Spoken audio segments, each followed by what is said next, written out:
महाशिवरात्री.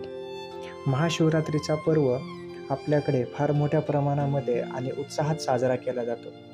भगवान शंकरासाठीची ही महाशिवरात्री म्हणून आपण साजरी करतो. शिव आणि शंकर, आपण शंकराला पूजतो, शंकराला मानतो. शंकर म्हणजे आपल्याला अभय देणारी देवता. शंकर म्हणजे भोलेनाथ. नीळकंठ असंही त्यांचं एक नाव आहे. कारण जे हलाहल विष निघालं होतं समुद्र मंथनातून, ते त्यांनी प्राशन करून आपल्या कंठात साठवून ठेवलं आणि ते कंठ त्यांचा निळ्या रंगाचा झाला, म्हणून त्यांना नीळकंठ नाव असं भेटलं. तर हे अशा प्रकारचे शंकर. तर शंकर भगवानांचा जो मृत्युंजय मंत्र आहे, तो मृत्युंजय मंत्र म्हणजे कोणता? तर ओम त्र्यंबकम यजामहे सुगंधिम पुष्टिवर्धनम उर्वारुकमिव बंधनान मृत्योर्मुक्षीयमामृतात्. याचा अर्थ काय? तर हा मृत्युंजय मंत्र आपल्यावर मृत्यूला आपण विजय कसा मिळवावा, मृत्यूला आपण शरण न जाता किंवा मृत्यूला आपण न घाबरता कशा प्रकारे सामोरं जावं, ह्याची शिकवण किंवा याच्यासाठीचं बळ हे आपल्याला प्राप्त करून देतो.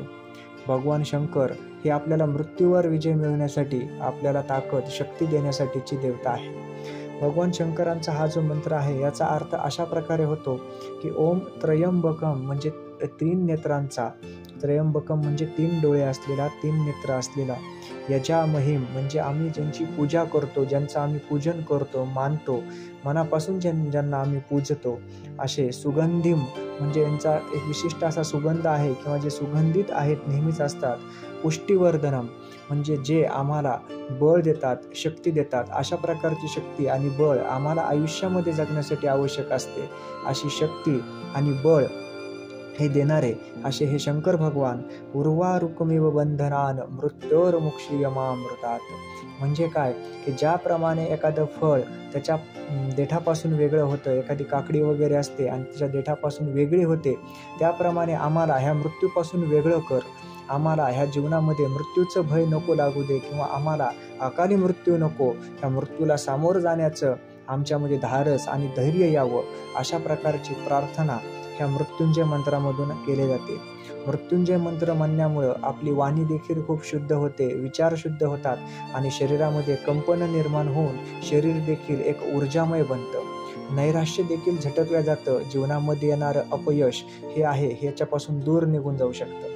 कितीही अडचणी सामोरे येऊ द्या, कितीही गोष्टी आपल्या मनाविरुद्ध जाऊ द्या, आपण जर या मृत्युंजय मंत्राचा जाप केला आणि जर शंकर भगवानांना मनापासून मानलं, मनापासून जर पूजलं, तर ते त्यांचा जो सुगंध आहे, त्यांचा जो सहवास आहे, तो आपल्याला मिळेल आणि ह्या मृत्यूचं भय कायमस्वरूपी आपल्यामधून निघून जाईल.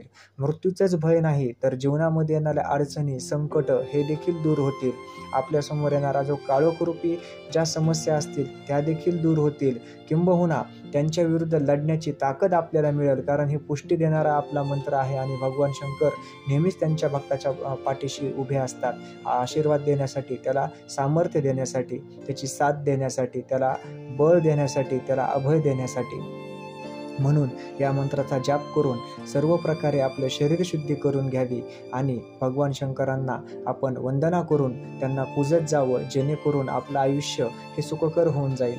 आयुष्यामध्ये अडचणी कोणाच्या नसतात, परंतु बऱ्याच अडचणीवर स्वतःलाच मार्ग काढावा लागतो. कारण इतर फक्त आपली साथ देण्याचं भासवू शकतात किंवा त्यांची साथ बऱ्याच वेळेला आपल्याला उपयोगीही पडेल अशी नाही. कारण जोपर्यंत आपल्या मनाची तयारी, आपल्या शरीराची तयारी अडचणीवर मात करण्यासाठी होणार नाही, तोपर्यंतची ती अडचण दूर होणार नाही.